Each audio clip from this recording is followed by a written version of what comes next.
There's examples of bands out there that made a huge impact, especially in the punk world, with their first album or the first couple albums that would span decades as far as inspiring people and creating other bands to want to be like them and make the impact that they made. And there is absolutely no bigger example than the band, the Misfits. What's going on, everybody? Welcome back, music lovers, especially my rock music lovers. So the Misfits, they formed in Lodi, New Jersey, 1977. It was Glenn Danzig and Manny Martinez. Manny Martinez played the drums, Danzig did vocals for the band, and played electric piano. They came up with the name The Misfits, somewhat of an homage to Marilyn Monroe. She did a film by the same name. It was the last film she would do in 1961 before she would tragically end up dying. Some of the earliest practice sessions for the band The Misfits just consisted of those two guys, Glenn Danzig and Manny Martinez, in Manny's basement.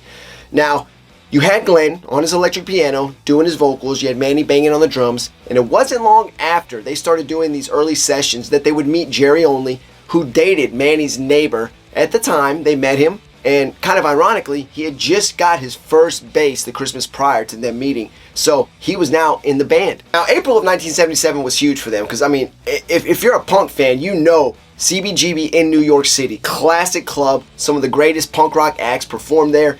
I could just imagine going into that building and being able to hear the walls speak. I mean, there was probably so many crazy stories from that time. And the Misfits, their early years, they performed there. And you got to realize, they didn't have a guitarist at the time. So you got them three performing as is with bass, drums, and an electric piano, and Danzig singing. Now, they performed there, and they continued to perform for months after that. They ended up releasing their first single, Cough Cool, and they released it under their own label, Blank Records. 1977 for the Misfits would start to bring some changes, amongst many they would have over the years, but they finally decided to bring in a guitarist. They brought in a guy named Frank Licata. He went by the surname Francicoma on stage. Now, this was kind of to help phase out Danzig's use of the electric piano. So now they have a guitarist, he could focus on singing, and they started to transition more to a punk rock sound.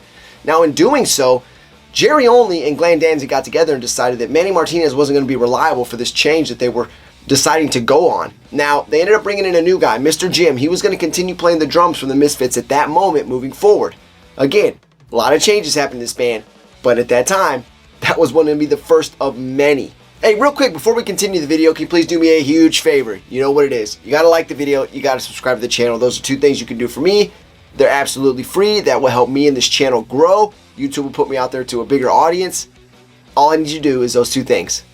Let's continue the video. So later on in 1978, after they made these changes, added a guitarist, they were going into the studio to work on their Static Age album. Now, once it was completed, they had a ton of trouble getting a label to release this album for them. So in the end, what they did was they released 4 singles from that album that they had recorded, and that was all they could do at the time, and they released it under their own label. Once again, Plan 9 Records. This was a label they created after they got the 4 members of the band together, and this was going to be something huge, because you can see already that these guys were dedicated to doing what they wanted to do. They wanted to do it their way, and they were going to take any route they needed, whether it was doing it themselves, if they couldn't get the help from anybody else, and they were damn sure showing they could do it. And they were well on their way. So it was after these Static Age sessions that the Misfits would start to implement their iconic style and look. Now, you had Glenn Danzig. He was painting skeletal patterns on his clothes before he would go perform in shows. Now, that skeletal pattern is obviously iconic. I mean, their Misfits logo is known by everybody. Even if you don't know the band, you know you've seen that somewhere, and you know it's something big because you've seen it so many times. But those of us that do know it, that image is iconic. Innovative, that moment in time for the Misfits. And you had Jerry Only. It's when he started putting the black makeup around his eyes. He had the long streak of hair that would go down from his forehead in between his eyes. That would adapt the name the Devil Lock. Now, that is another very innovating move by Only, because that has been imitated by many people after that. I mean, iconic. And not only that, Glenn Danzig would eventually adapt it himself later on. Now, these guys were ready to rock and roll. There was no doubt, and they were already putting their stamp on the punk rock world. And once that style was implemented, they started to kind of go by the subgenre of punk, and they started calling it horror punk. So in late 1978, Franchi and Mr. Jim were out of the band. They brought in Joey Image and Bobby Steele to join Only and Danzig and round out the band at that time. Then in June of 1979, they released their single Horror Business. Now, the cover for Horror Business was the first to portray the skeletal figure that would be their logo from then to today. That is the most iconic logo. Well, I'm not going to say the most. It's one of the most iconic logos in rock history. Not just punk rock, definitely in punk rock. That is worshipped by many. But even if you're not just a huge punk rock fan, if you're a rock fan in general, you know who the Misfits are, and you know that logo. This time also brought on something very cool for the Misfits as well, their fan club, or also known as Fiend Club. Now, this was Danzig's baby. This was a do-it-yourself attitude all the way for Glenn Danzig. And that's how it was for him and Jerry Only pretty much for everything they've done up to this point. Do it yourself. DIY. That is punk rock to the core. And these guys symbolize that with everything they've done so far. Now, Danzig did everything with this in his mother's basement. I mean, he would assemble the band's records. He would sell and produce the merch for the band. He would book their shows. He would even respond to all the fan mail. I mean, this guy is amazing. And we all know Glenn Danzig. I mean, from what he is today, you know, it's hard to always go back and visualize somebody from what they were in their younger days and not try to imagine all the things that we do know they have done up to this point. Try to forget all that. At this point in time, Glenn Danzig was a badass. Now, it was still 1979, and the Misfits were opening up for The Damned in New York City. It was after one of these shows that a conversation prompted by Jerry Only with Dave, the lead singer of The Damned. He was talking about wanting to go over to the UK and do some touring with them over there. Now, it wasn't long after that the Misfits were on a plane with The Damned flying overseas. Now, when they got there, for some reason, Dave, lead singer of The Damned, kind of put it out there that he thought it was a joke. He had to pull some strings to get the Misfits even to be on the tour that they were on at that time. And it was a disaster. It lasted 2 shows. The Misfits dropped out of it. They were done with it. And at that time also, Joey Image ended up quitting the band.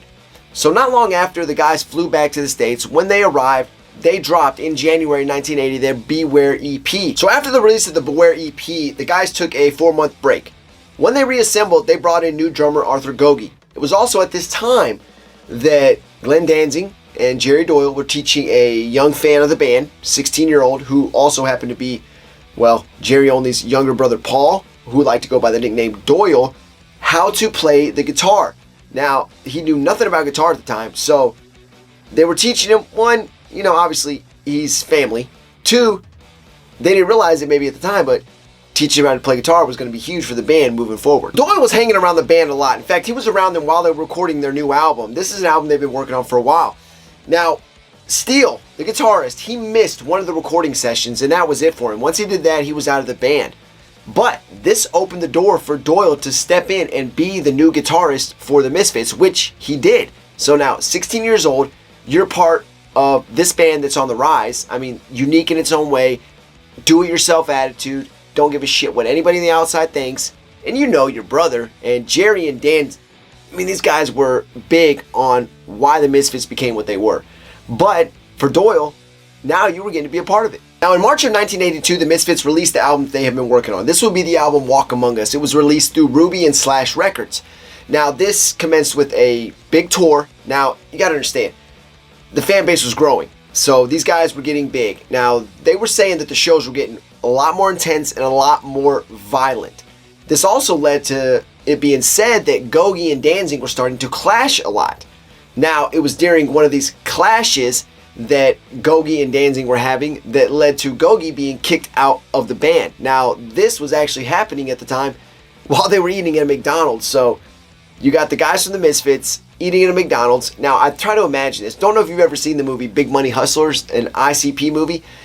In that movie, it shows the guys from the Misfits, the Graves era, eating at a donut shop in the middle of the night. Now, I kind of try to imagine that version of them with Danzig as they're firing Gogi. Now, I'm sure they weren't in full makeup and costume, but if they were, that would have been pretty damn awesome. So it was thanks to a recommendation by Black Flag frontman Henry Rollins that the Misfits bring in Robo, the former drummer for Black Flag, to be their new drummer. So they did. And while they were out touring, they were touring with the Necros, and as they were going through New Orleans, Louisiana, they went into the studio to drop the instrumentals for the new EP they were going to release. It was also at this time in New Orleans that they were arrested for grave robbing. They were attempting to look for voodoo practitioner Marie Laveau's grave, and they got arrested. So while in jail, they bailed themselves out. Once they got out, they skipped their court date and got the hell out of town. That is just wild, but if there's any band that I could see doing some shit like that, it's absolutely the Misfits. So it was rumored at this time that Danzig was really dissatisfied with the Misfits. He even said that he had confided in Henry Rollins himself that he was going to quit the band. Not to mention the fact that he was actually writing songs for another project he was wanting to work on outside of the Misfits. But all that aside, they were working on a new EP at that time. And in July 1983, not only did they have that EP complete, Danzig added some songs to it. Some of these songs were stuff he was writing for that project he was planning. With the addition of those songs, they were able to release a full-length album. That full-length album being Earth AD Wolf's Blood. Now, the album is phenomenal. My favorite Misfits album of all time. And that's saying a lot because I like everything they did with Danzig. I like some stuff they did with Michael Graves. I mean, the band is great. If you're a punk fan, the Misfits are legends. But this album is phenomenal. It really shows their hardcore punk side, even shows some heavy metal. I mean, these guys got down on that, but there just couldn't be no controversy, right? It had to be that way. And Danzig and Robo just kept butting heads. And this left the Robo leaving the band. And all that did was just make Danzig even more dissatisfied and ready to just call it quits. It was October 29th of 1983 that the Misfits were doing their annual Halloween show. They were in Detroit, Michigan at Greystone Hall, and they were touring with the Necros at the time.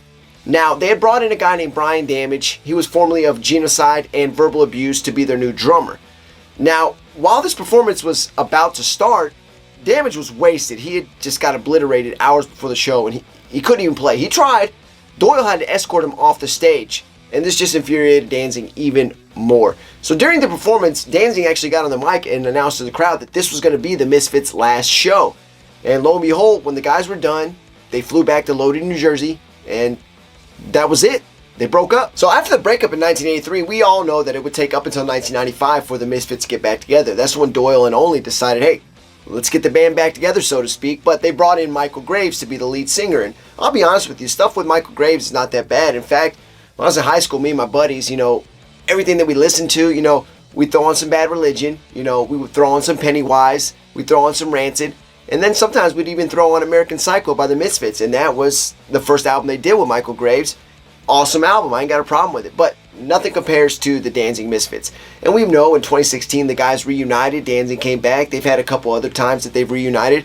I find it odd also that the first album the Misfits ever recorded, Static Age, 1977, it wasn't released till 1996. So it was a year after the guys formed the band again. And this obviously led to a lot of legal issues and shit going back and forth between Olney and Danzig. But when you've known somebody that long, you're like family and everything they've been through. So, it is what it is. But no doubt that time span the Misfits had together with Danzig at the beginning is kind of comparable to the Sex Pistols. They were only together for about 3 years, but they made an impact. Operation Ivy, very short-lived band. They've reunited a few times, but their original tenure was very short, but very impactful in the punk rock community. And that's what I compare the Misfits to, just on a way higher scale. I got something I'm going to come out with a little later. I actually announced it on my YouTube channel. I put it on my community post page that I'd be coming out with a video. I did a trip to Las Vegas, Nevada recently, and I went to the Punk Rock Museum. Amazing museum. Lots of cool stuff there.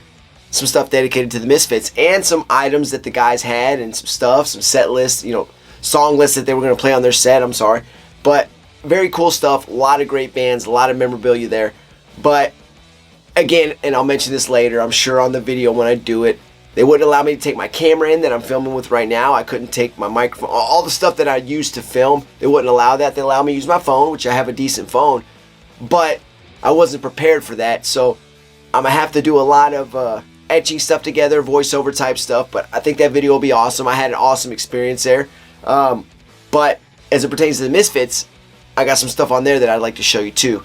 But that video will come out later. But I gotta say, man, the Danzig Misfits, in the beginning, amazing. Those 6 years those guys were together before they broke up.